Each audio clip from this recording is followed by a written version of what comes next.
सभी प्रिय भाई बहनों को जय मसीह की। फिरौन के सम्मुख मूसा और हारून।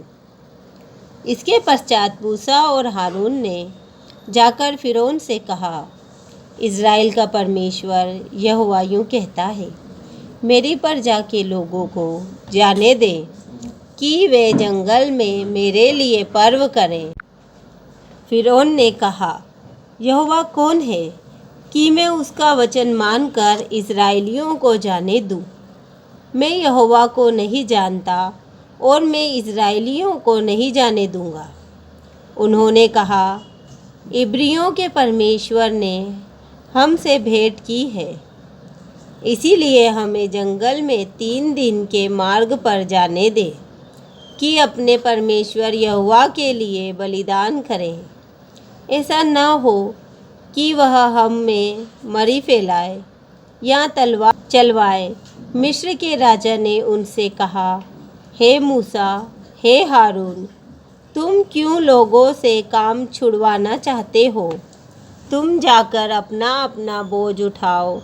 और फिरौन ने कहा, सुनो, इस देश में वे लोग बहुत हो गए हैं, फिर तुम उनको परिश्रम से विश्राम दिलाना चाहते हो। फिरौन ने उसी दिन उन परिश्रम करने वालों को जो उन लोगों के ऊपर थे और उनके सरदारों को यह आज्ञा दी, तुम जो अब तक ईंटें बनाने के लिए लोगों को पुआल दिया करते थे, वह आगे को ना देना। वे आप ही जाकर अपने लिए पुआल इकट्ठा करें। तो भी जितनी ईंटें अब तक उन्हें बनानी पड़ती थी, उतनी ही आगे को भी उनसे बनवाना। ईंटों की गिनती कुछ भी ना घटाना, क्योंकि वे आलसी हैं। इस कारण यह कहकर चिल्लाते हैं, हम जाकर अपने परमेश्वर के लिए बलिदान करें। उन मनुष्यों से और भी कठिन सेवा करवाई जाए कि वे उसमें परिश्रम करते रहें और झूठी बातों पर ध्यान न लगाएं। तब लोगों के परिश्रम करने वालों ने और सरदारों ने बाहर जाकर उनसे कहा, फिरौन इस प्रकार कहता है, मैं तुम्हें पुआल नहीं दूंगा। तुम ही जाकर जहाँ कहीं पुआल मिले वहाँ से उसको बटोर कर ले आओ, परंतु तुम्हारा काम कुछ भी नहीं घटाया जाएगा।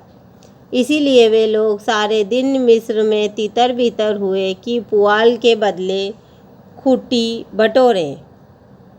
परिश्रम करने वाले यह कह कर उनसे जल्दी करते रहे कि जिस प्रकार तुम पुआल पाकर किया करते थे, उसी प्रकार अपना प्रतिदिन का काम अब पूरा करो।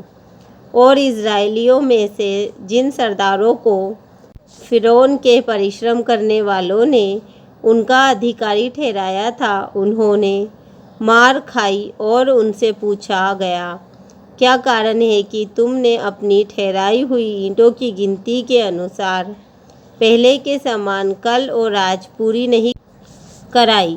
तब इज़राइलियों के सरदारों ने जाकर फिरौन की दुहाई यह कहकर दी, तू अपने दासों से ऐसा बर्ताव क्यों करता है? तेरे दासों को पुआल तो दिया ही नहीं जाता और वे हमसे कहते रहते हैं, ईंटें बनाओ, ईंटें बनाओ। और तेरे दासों ने भी मार खाई है, परंतु दोष तेरे ही लोगों का है। फिरौन ने कहा, तुम आलसी हो।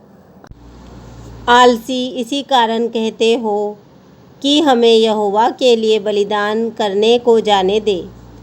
अब जाकर अपना काम करो और पुआल तुमको नहीं दिया जाएगा, परंतु ईंटों की गिनती पूरी करनी पड़ेगी। जब इज़राइलियों के सरदारों ने यह बात सुनी कि उनकी ईंटों की गिनती ना घटेगी और प्रतिदिन उतना ही काम पूरा करना पड़ेगा, तब वे जान गए कि उनके संकट के दिन आ गए हैं। जब वे फिरौन के सम्मुख से बाहर निकल आए, तब मूसा और हारून जो उनसे भेंट करने के लिए खड़े थे, उन्हें मिले और उन्होंने मूसा और हारून से कहा, यहोवा तुम पर दृष्टि करके न्याय करे, क्योंकि तुमने हमको फ़िरौन और उसके कर्मचारियों की दृष्टि में घृणित ठहरा कर हमें घात करने के लिए उनके हाथ में तलवार दे दी है।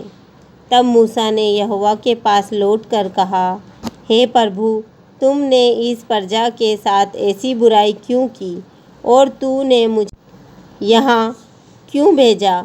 जब से मैं तेरे नाम से फ़िरौन के पास बातें करने के लिए गया, तब से उसने इस प्रजा के साथ बुरा ही व्यवहार किया है और तूने अपनी प्रजा का कुछ भी छुटकारा नहीं किया। आमीन।